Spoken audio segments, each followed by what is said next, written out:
Okay.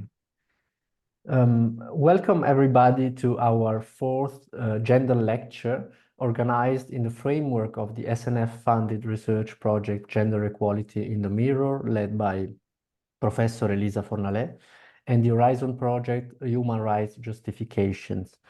My name is Niccolò Alessi, and I will be hosting this webinar as usual. And today we will continue our exploration of the foundational concepts of gender studies with a lecture on women's empowerment. Empowerment is a fundamental notion in gender studies. In a nutshell, it refers to a process of transition of a community from relative powerlessness to a position of relative power and control over community affairs. Such a process includes developing the authority, ability, self-perception to influence and change oppressive systems and participate fully in all spheres of society. Women's empowerment is a multifaceted and multidimensional concept that encompasses numerous issues related to gender equality. And with today's lecture, we will have a better grasp of it, and especially of the challenges related to its measurement. And we will address these issues with Professor Sonal Desai from the University of Maryland. Professor Desai is a demographer whose work deals primarily with social transformation and its impact on the lives of individuals. She also leads the India Human Development Survey, which provides resources to study the transformation of Indian society. She is a very important expert in this area, and she's author of numerous publications on these issues. So thank you very much for accepting our invitation, Professor Desai. We are very honored to have you here with us. And before leaving the floor to Professor Desai, I'd just like to remind that the event is recorded and the lecture will be uploaded on the Intersect Observatory website, which is the website of the Human Rights Justifications Project. I can also share the link in the chat tab. As usual, after the presentation, we'll open the floor for discussion. So feel free to raise your virtual hand to participate in that. So without further ado, I will now leave the floor to Professor Desai. Thank you very much. Thank you, Niccolò. I really appreciate the invitation and an opportunity to discuss this topic, which, while it has become increasingly important in the global discourse, it still remains at some level shrouded in where we don't know exactly how to measure it. What are we talking about? What kind of measurement is useful in a global context? So I think what I'm going to do today is actually think through some of these issues, and hopefully we can think them through together. Now, with your permission, I'll start sharing my screen just to show some slides.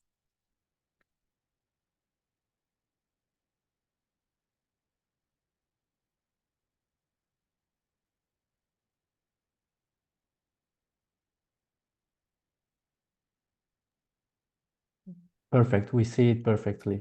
Thank you. Great. Thank you.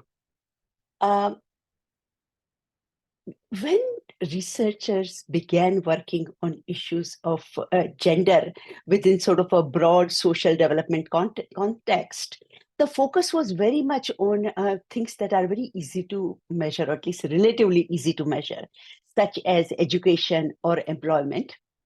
And then over time, as we sort of started refining our thinking, what we realized that some of these things that are important to women's lives, such as education or employment, they don't always represent their ability to make choices, power within interpersonal dynamics, and largely women's agency.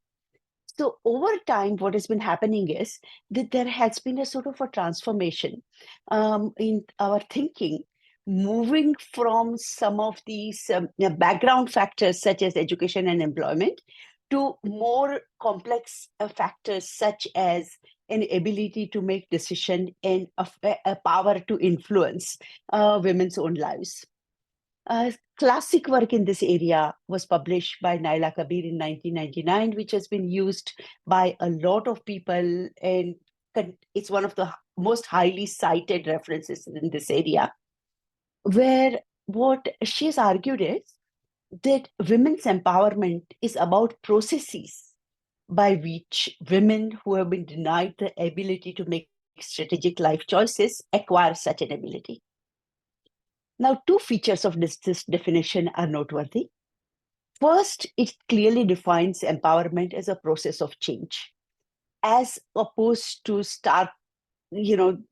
things like gender equality or women's status, which statistically describe women's position or standing relative to men in a stratification system, but it's a much more sort of internally driven process of making choices. Second, it also allocates this life choices as a key part of empowerment process. So that idea is, I think one of the challenges has been that, especially coming for people like me who are demographers, in some cases, women want to have more children. In some cases, women want to have less children. What we would like to be able to do is to enhance the ability for women who are forced to have large families to make choices to have smaller families if they so choose. For women who are often sort of precluded from getting married at an older age and having a child at an older age, we would like to make sure that they have the ability to choose to have children. So I think as the world sort of transforms, a focus on women's decisions rather than sort of objective markers of what we consider to be women's well-being have started acquiring more attention. The framework in which Naila Kabir sort of places this whole process consists of three buckets. One is resources, that is sort of opportunities for women to make these choices, such as education, legal rights, employment opportunities, and so on. Agency, the choices that women make, and outcomes which influence their well-being, such as greater survival, greater sense of well-being, and so on. So these are sort of the three buckets in which some of the discussion surrounding Naila Kabir's framework has emerged. One of the challenges that has happened is that sometimes it becomes very difficult to distinguish between what is a resource and what is agency. Yes, education is a resource that allows women to make other choices, but an opportunity to pursue further education is also part of their empowerment process and agency. So the distinguishing between some of these factors becomes a little bit more difficult. And one of the things that I like to do is to sort of, instead of focusing on these three brackets, I sort of try to revise it a little bit, a little easier to conceptualize and measure. But I think basically building blocks of these linkages from my perspective remain a sort of threefold. One, it focuses on institutions which shape the opportunities that women have. Second, it's the agency or the choices that women are able to make. And third, the way in which they sort of change the interactions that women have with their families, the service providers, the society, and so on. So distinguishing between institutions, agencies, and interactions may be a little more empirically usable. Within each category, I think it makes sense to distinguish between several different dimensions of each of these buckets. On institutions, it's important to look at both formal and informal. Formal institutions such as the legal framework, the education system, health services, even things like transportation services. And informal processes sort of often refer to things like social norms, stratification systems, gender often sort of gets in the middle of the way in which individuals are sort of ranked across different strata of the society. So, for example, there may be sort of a belief that, women who come from upper class need to behave in a particular way as opposed to women who come from lower social class. So gender often becomes a mark of stratification system. And I think many of us are familiar with the debates surrounding veiling or debates surrounding female genital mutilation, where it's not always what women choose or not choose, but it's sort of what reflects about their society which they represent and the social class that they represent. On the agency front, I think it is worthwhile distinguishing between individual agency and collective agency. Individual agency such as, psychological well-being, the social agency in terms of interactions with different people, material agency, access to and control over economic resources, cognitive agency and ability to make decisions and knowledge and power to make those decisions. The area that also deserves considerable attention around agency is collective agency, such as participation in organization, representation in government, the way in which women's movement and social groups provide social support and knowledge transfers to each other. And finally, I think that we often tend to think in terms of the impact of this agency, which is much more measurable often than the agency itself, is how these interactions take place with respect to partners, spouses, parents, parents-in-law, and so on within the family, as well as sort of outside of the family, such as service providers, bureaucrats, doctors, nurses, teachers, and so on. So I think if we think about some of these building blocks and how they relate to each other, that provides sort of a framework which becomes more usable when we start developing research hypotheses or start collecting data. Let me give you some examples as we go along. I'll also talk a little bit about the areas in which actually there is fair amount of work and there is where work tends to be missing. There has been quite a bit of research around the individual agency and the relationship with families. So, for example, we have learned there is quite a bit of developed thinking around women having access to and control over economic resources and how it allows them to negotiate with their family members to invest in children. Okay? Or women who have a greater social networks and a psychological sense of sort of self-efficacy may be able to persuade their partners to use contraception, which otherwise they might not be able to. Okay? This work has received a fair amount of attention, and you actually start doing literature search, we'll find that there is quite a lot of research within economics around intra-household bargaining issues, in demographic literature around contraceptive use, marriage choices, and so on. The areas which have received much less attention is around some of these other forms of agency, such as collective agency, relationships with service providers, and so on.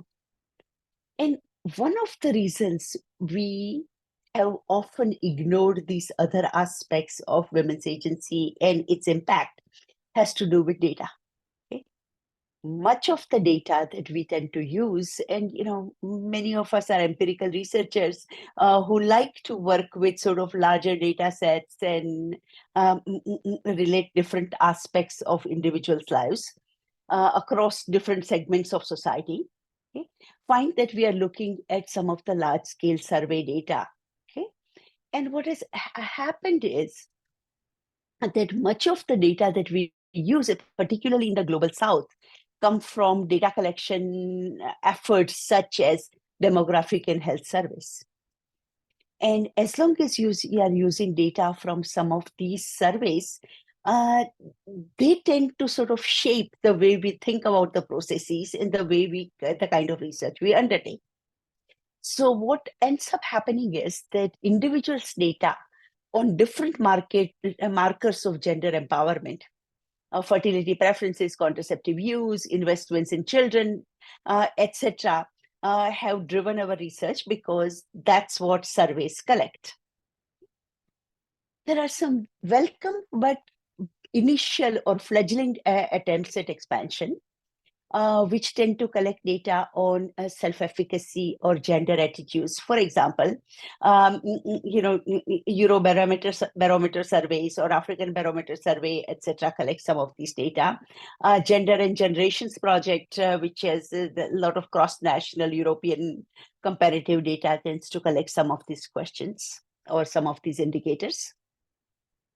There is also expansion around linking social institutions to individual agency, such as data collection on financial inclusion or land ownership or access to paid work. Okay? But nonetheless, much of this sort of both data and research tends to focus on tends to rely on survey data and hence tends to focus on individuals.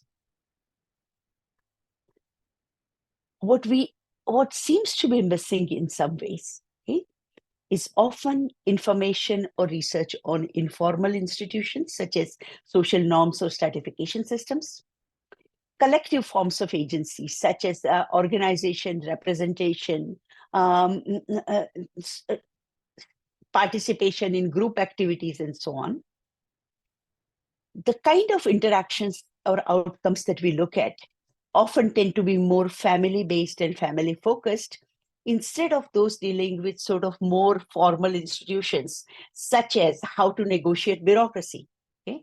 Dealing with court systems, dealing with doctors, nurses, teachers, and so on. Okay?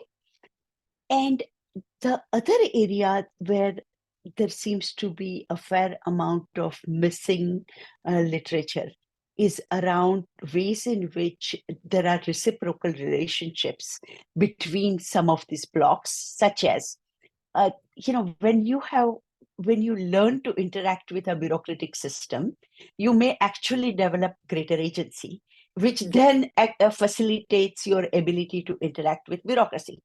For example, we know that educated women find it easier to negotiate and get health care for their children and have lower child mortality. Okay? How did that happen? Okay? It's not like mothers are different. Whether you are educated or not, mothers are always interested in enhancing their children's education. But what might happen is that going through schools and colleges allows people the language, teaches them the language of how to negotiate and talk to service providers and people in authority that you then sort of use in order to deal with doctors. Although you have learned to use it with dealing with teachers, the same kind of skills can transfer into dealing with doctors, allowing women to ask the right questions, to highlight how their concerns be taken more seriously by doctors, and create a sort of a virtuous feedback loop. Okay? So what I want to do is, as I go along in this presentation, I want to focus on these missing blocks and where we might sort of take the literature in our thinking as we move forward. So what are the key challenges in measuring empowerment and how we deal with some of these missing areas that I have talked about? First, is the empowerment variation between individuals or between communities? Is empowerment a sort of a attribute of individuals, or is it something that sort of communities and societies go through? Okay, which also involves sort of attempts at measuring, requirement to measure things like informal institutions, social norms, and so on. Second challenge is whose agency are we talking about? Individual or collective agency? Okay. Individuals' agency is often sort of measured when women are negotiating within their families and households. Collective agency becomes relevant when a large group of women come together to sort of reshape their lives, such as things like Me Too movement. Okay. Third issue is power vis-a-vis whom? Okay. Are we talking about power vis-a-vis other family members, husbands, partners, parents-in-law? Or are we talking about power vis-a-vis systems, such as bureaucrats, service providers, and other actors in the society? Okay. And the final issue that becomes relevant in the context of what I talked about as sort of a reciprocal relationships between some of these building blocks has to deal with stability versus change. Okay. Are these relationships that we are interested in stable or a trait of individual per se, or they change over time? And if we think that some of these issues or some of these indicators change over time, then we may actually need to measure them with longitudinal data rather than data collected at one point in time. Okay. So there are key challenges to measuring empowerment. They relate to both conceptual challenges as well as the kind of data we collect and use. The most interesting literature, okay, on women's empowerment came from a project that was organized under the aegis of the Rockefeller Foundation at one point in time, where what they did was they collected data on 5 Asian societies, okay, choosing areas which were sort of conceptually or meaningfully different. For example, comparing northern versus southern India, comparing India with Pakistan, comparing Pakistan with Thailand, and so on. And what they also collected a variety of markers of agency, such as economic decision making about family size, freedom of movement, ability to disagree with husbands, and whether a husband beats his wife or not. Okay. And what they basically found was that in a large number of outcomes, individual variables, education, employment, individual variation actually was much smaller than variation across communities. So difference between India and Thailand was much greater than the difference within India between women who were educated and women who were not educated. Okay? So differences between community were much larger and were much more predictive of women's empowerment than sort of changes within the family. What it does, what it means that in some ways, as Karen Mason, who led this project, noted, these results are consistent with the assumption that empowerment is a group-based process rather than an individual process. And we somehow need to focus on sort of more social and contextual factors rather than focusing on individuals and their traits and characteristics. This, I think, is a very key observation because, much of the literature and the research or even activism that we focus on currently tends to focus on individuals rather than sort of more group or social processes. Okay.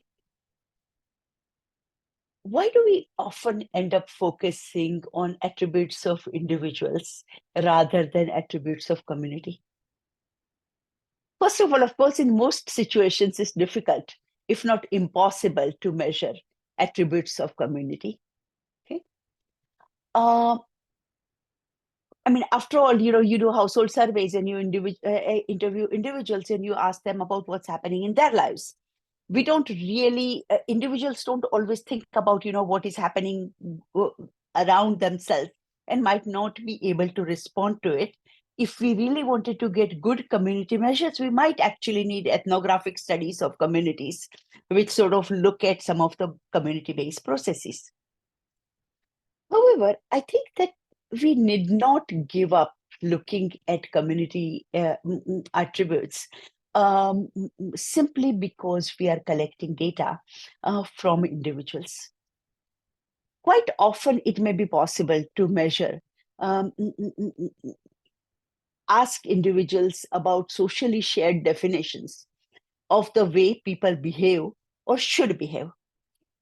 For example, when we measure social norms, often you actually tend to measure individual attitudes, such as the questions that currently get asked in demographic and health survey. Is a husband justified in hitting or beating his wife in the following situations? When she neglects children, she burns food, she does a variety of, she's suspected of having a relationship outside of her marriage and so on. Instead, okay, one can also ask questions, okay, how many people in your community would think it is normal for a man to beat his wife in following situations? Okay? So it's quite possible to collect data from individuals where you are collecting data about a community, not about their own lifestyle. So there are some interesting experimentation going on devising these questions to collect more sort of collective data on social norms rather than social norms as attributes of individuals. Second area that I think I had highlighted early on is collective versus individual agency. Now, we have usually focused on individual agency measurement through things like self-efficacy, and there are well-known scales in psychology about self-efficacy that measure, how much control you have over your life. Okay? There are economics literature collects quite a bit of data on intra-household bargaining power, such as who makes decision to buy a refrigerator in your household. Or if you wanted to spend $500, would you have that much money to spend or not? But as the development studies literature has often noted, in some situations, it's the collective agency that may be more relevant.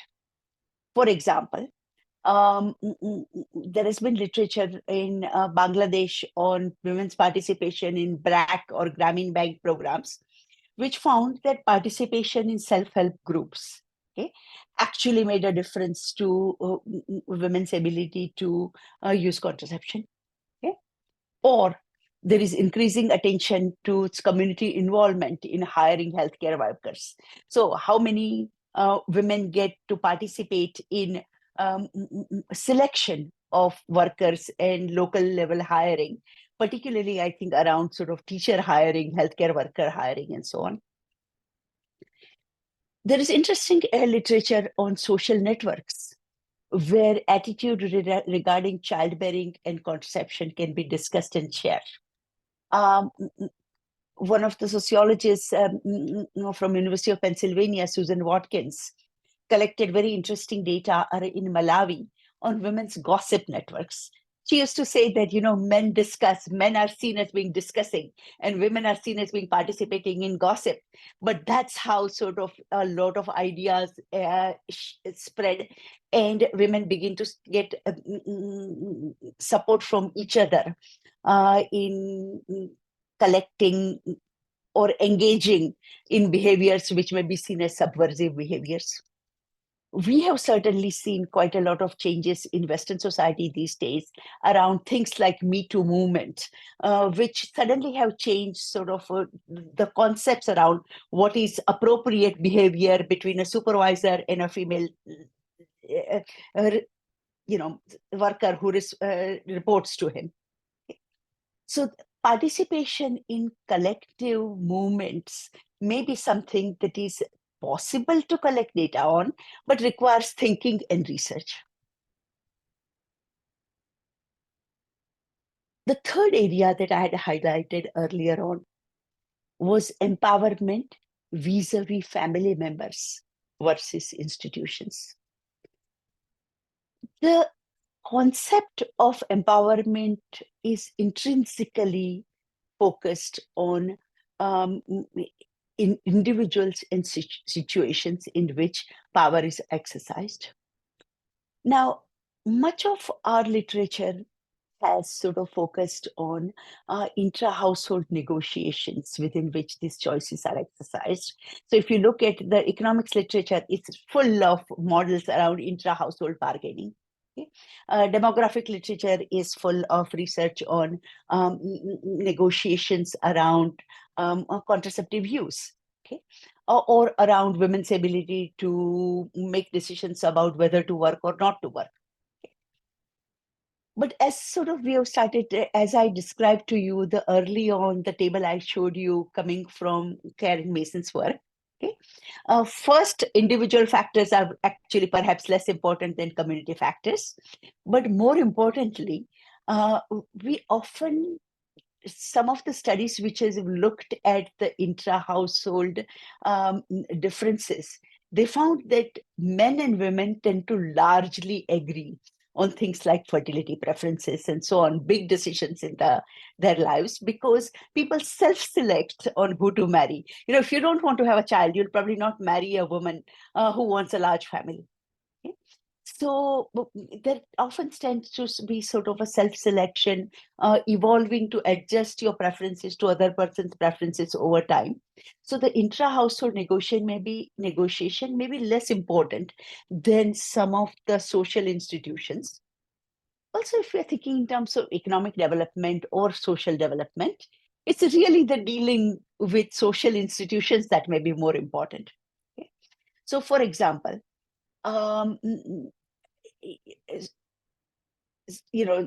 women-friendly sexual and reproductive health policies, okay, may be much more relevant than in individuals' bargains along with the partners. So, for example, okay, it's important to think in terms of the processes through which contraceptive access is negotiated with service provider. Let me give you an example. I mean, basically, if a woman in India wants to have an abortion, often she has to go through a service provider who will then say that, okay, yes, I'll help you with abortion. But after that, you must make sure that you get sterilized so that you don't have to go through this again. But in fact, she may not want a child at that point in time, but may want a child later on. Okay? So some of these negotiations with service providers may be more important than necessarily those with the partners. Okay? Certainly in the United States, the current climate around abortion services, okay, makes it very clear that dealing with the institutions is far more relevant probably for women's agencies than that dealing with their partners. Resistance or even understanding of openly or subtly coercive policies may be very important, such as subversion of one-child norm in China. So I think that when we start thinking about some of the issues associated with agency, we may need to start thinking in terms of sort of external institutions and women collectively dealing with some of these institutions, not necessarily everything that is happening within their households. The fourth area that I would like to focus on is sort of around dynamic processes. And I'm going to talk about family planning because that's the literature I know a little bit better than some of the other areas. Okay? Now, what has happened in the family planning literature is that there has been an excessive reliance on cross-sectional data, okay, which sees empowerment as a stable attribute of individuals, okay, and leaves little space for policy initiatives such as access to contraception in increasing women's agency.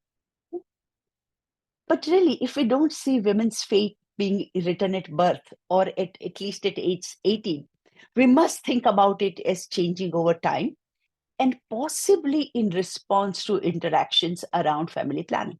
Okay?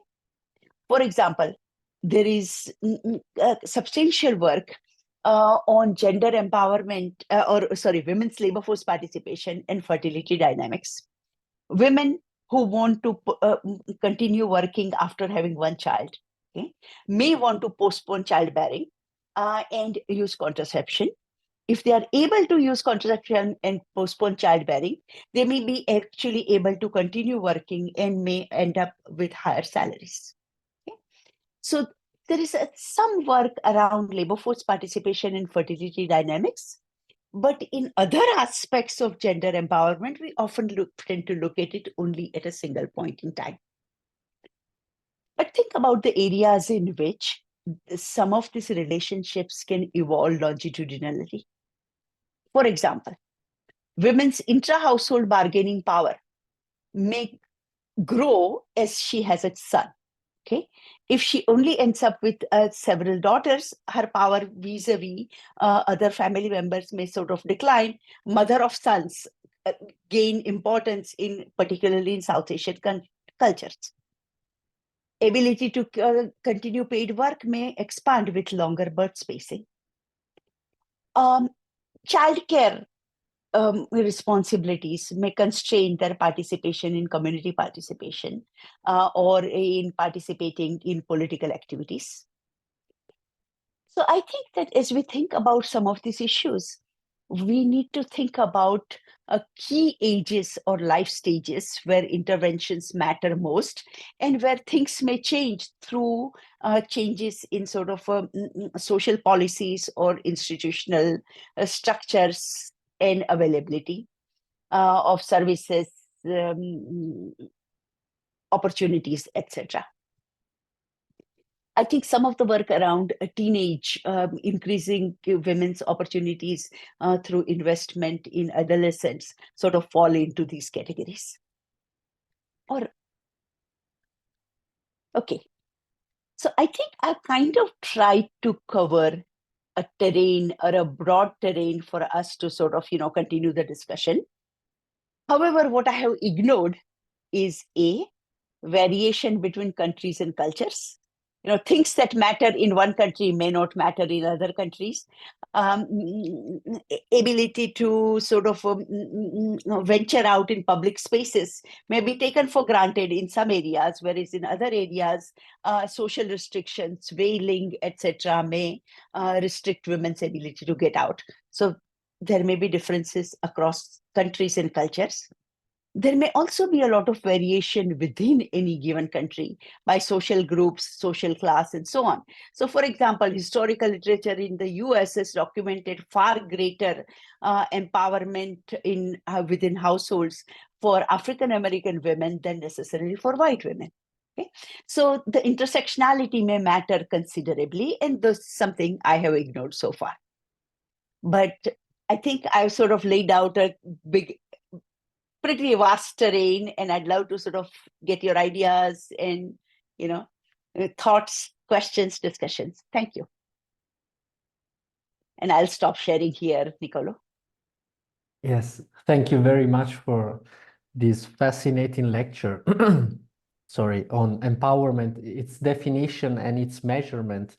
You really showed us the transformation of this concept and also of the criteria we can use to measure it. And I can really see an evolution from maybe a simple model based on these resources, agency, outcomes, pillars, to a more complex, really probably more difficult, but really more realistic framework to measure empowerment. It's a framework in which all the pillars interact with each other and all the pillars inside have many dimensions. It's really very interesting, very complex, but I really appreciated this overview, and also of the key challenges and the methods. We can really see that your area of study is an evolving area that is still discussing methods, still discussing what we need to focus on, what we need to do research on, and still consolidating in these methods. I think that this main finding that empowerment is a group-based process is a very foundational concept and a stone upon which the area is being built. Because you could really demonstrate how much the group-based criteria are important to evaluate empowerment. Then another discussion is to understand at which level we are focusing on groups, because we can focus on groups in, as you did, comparing countries, but also within countries in different regions. So maybe this is a point we can address afterwards. But I don't want to monopolize the discussion, so I will open the floor to anyone who is interested in asking something or comment on Professor Desai's presentation.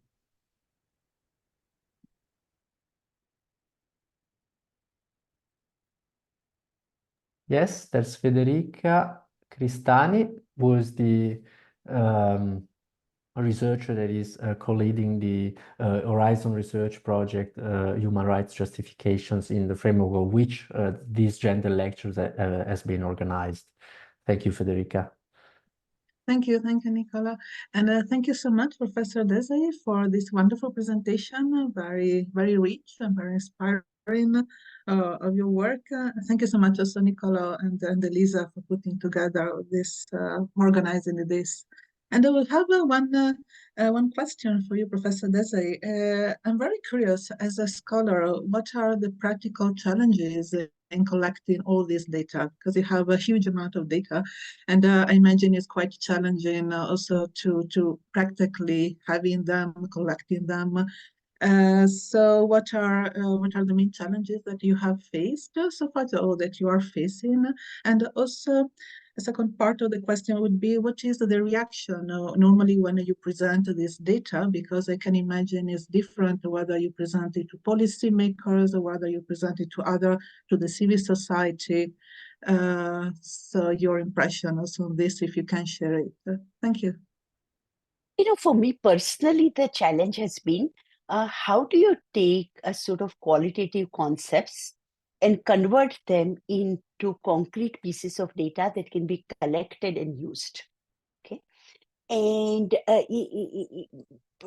what is needed is for us to sort of keep the end goal in mind and try to frame our questions and data collection in a way that works. So, and same thing apply.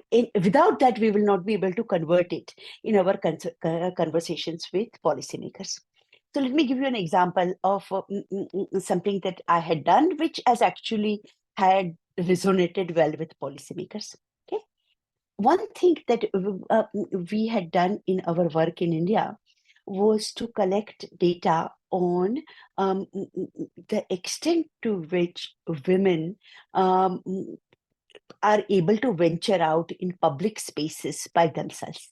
Okay, and those were relatively simpler questions to ask people, where you can say that, do you go to, will you travel by a bus alone?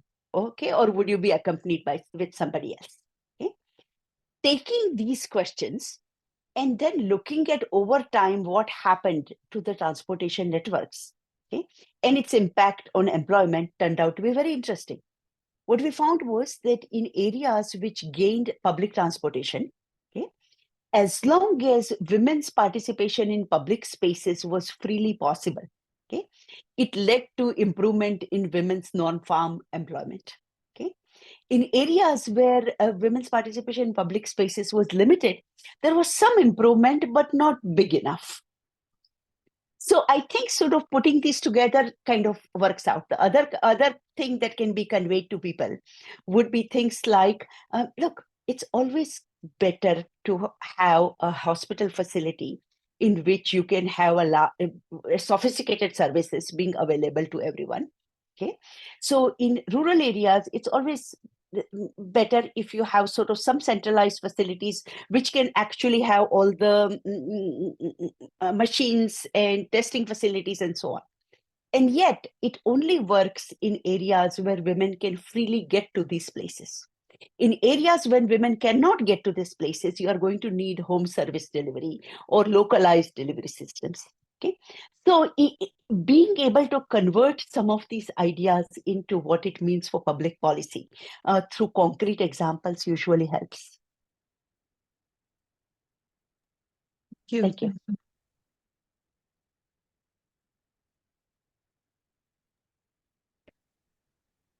Thank you, Federica, for participating. Is there anyone else who would like to ask something or comment?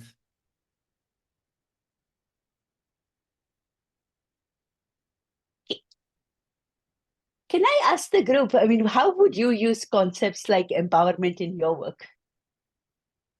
That's a very interesting question. Is there anyone who would like to jump in?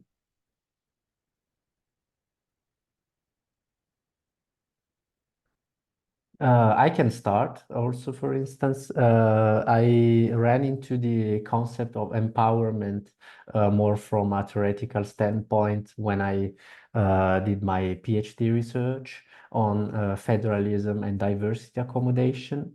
So I also ran into this literature on minority empowerment, which is a concept that I used when I described some innovative models to accommodate diversity that are more governance model, less formalized models that come more from a dynamic of bottom-up dynamic, I would say, than from a top-down dynamic. So I used this concept to describe these processes in which minorities acquire a power or self-authority, self-management through these bottom-up processes. So I was really interested to see how this concept is applied in gender studies because it enriched my vision. Yeah. Federica. Well, I was dealing with this concept for some time in the economic sphere, in economic empowerment. So quite specifically on how women can improve in the economic sphere, and it's first of all it was challenging also to find the right definition, because there are so many definitions also of economic empowerment. Also to try to understand what economic empowerment encompasses, because it starts from raising awareness, from education, from getting access to the right resources, and then also to be actually to be part also of the economic community in a successful way and in the meaningful way. And it's quite different also when it comes to trade, for example, when it comes to investment, and also not only for economic empowerment as women as actors, but also as women as the recipients, for example, of investment, when there are foreign investors in the host countries, how this also impact women. Also the women community that most of the time, especially in developing countries, are in a disadvantaged situation, especially if there are a group of women working in the natural resources sector. This is quite challenging.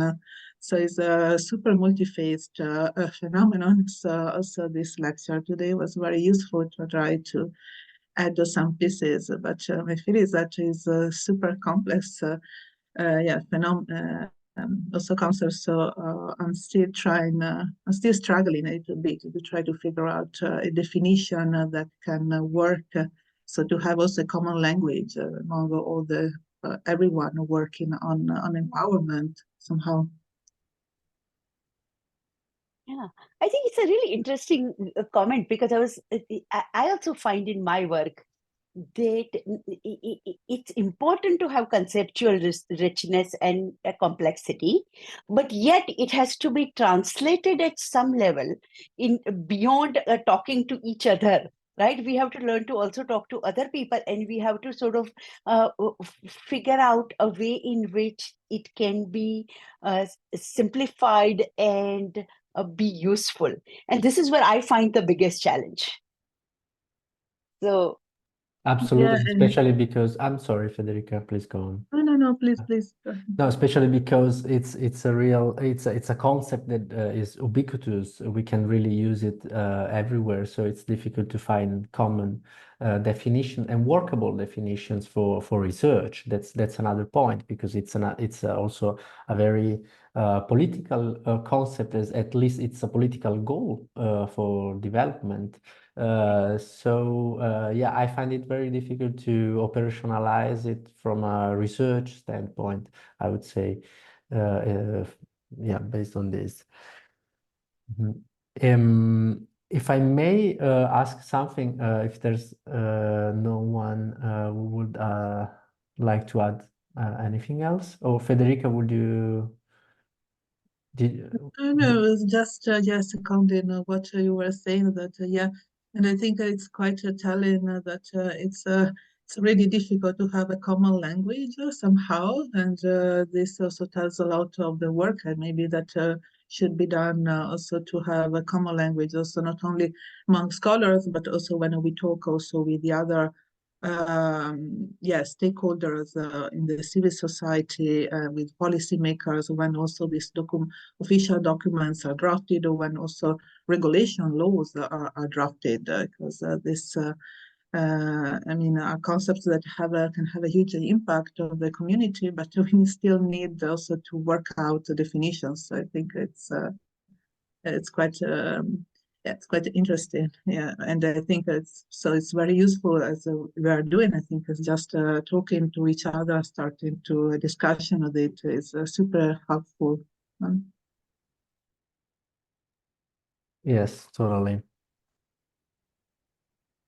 And if no one else would like to ask something, I just would have liked to come back to my comment on empowerment as a group-based process, because I found it really interesting, the fact that this finding, which is really important and changes a bit the perspective from which we are looking at this process. But I was also wondering at which level we are focusing on groups. Which level do you think is more fruitful to be focused on to understand this process? Because before, if I understood it right, you referred to different countries, that there was a much bigger difference comparing countries than individual choices within the countries. So I was wondering if you had any thoughts on this. You know, it's interesting. I suspect it's going to vary from country to country. Okay. Most of my work is in India. Okay. And I actually have found three aspects to be very salient. Okay. One is a big regional differences, which are sort of big differences. And in India, the regional differences are often associated with kinship systems. Okay. Ways in which sort of marriage practices have evolved over time. So, for example, in North India, a girl would be expected to marry outside of the area in which she grew up, because the idea is that every other man in your village is your brother. Okay, and you have to marry outside. The moment that happens, it changes the dynamics of her being able to access her support from her parents, her being able to access the land, and so on. Whereas the Southern Indian kinship system often is around women not only marrying within their villages, but often marrying their cousins. Okay. So the kinship system and the regional differences associated with it have actually dominated the gender literature quite a bit. The second part of it is associated with very localized community within which you live, because that localized community defines things like transportation networks, family planning service availability, the availability of schools and teachers, and so on. So, if we look at things like in the US, often there has been sort of differences by what they call sort of census tract level, that within certain census tracts, all kinds of things are available. In certain census tracts, it isn't. So, a sort of a more of a localized system, which has not to do with social norms, but which has to do with sort of governance and bureaucratic structures and so on. And the third one, which is much more amorphous, has to do with how social classes differ from each other. So either it has to do with sort of income-based social classes, or it has to do with sort of ethnicity and caste or something else. So there is also this notion of, middle class women do certain things and the poor women do certain other things. And so the social stratification also becomes very relevant in this case. And in fact, I think that there has been a lot more attention given to regional differences and community differences than to these social caste, class, race interactions. And those again have to be defined sensibly from the context in which you are working, but they matter a lot. Thank you very much. Yeah, it gives to me the idea that even these criteria to understand this process is multidimensional. So we need we are just adding other dimensions of complexity, but absolutely to be more realistic in our assessment. So thank you very much. I'd like to ask if there's anyone else who would like to add something or jump in for a question. That will be the last question. Otherwise, I think we can conclude our webinar. Excuse me, if I may, I just like to know the city name that girl cannot get married with the full city because they are the brother. This is very interesting. Sorry. So this is pretty much true in most of the northern India. So in Rajasthan, in Uttar Pradesh, in Bihar. So this is like 40% of the Indian population. Would traditionally be governed by this norm. This is sort of much more based out of villages. So, if you are living in Delhi, nobody's going to stop you marrying another person from Delhi. But even if you're living in Delhi, if you came from village of Vidyanagar, you wouldn't marry another man whose family comes from the village of Vidyanagar. Thank you so much. Thank you. Very interesting, absolutely. So I think that it's kind of time to conclude our webinar. I would like to thank again Professor Sonal Desai for her participation in this gender lecture, and thank you all for participating. And I also hope to see you all at our next lecture that will be on September 18 with Parinaz Tofigi, who's here actually, and we will be talking about the CEDAW Committee General Recommendation number 40. So I hope to see you all there. And I wish you a lovely rest of the day. And thank you very much, everyone. Goodbye. Thank you. Thank you for the invitation. Goodbye. Thank you.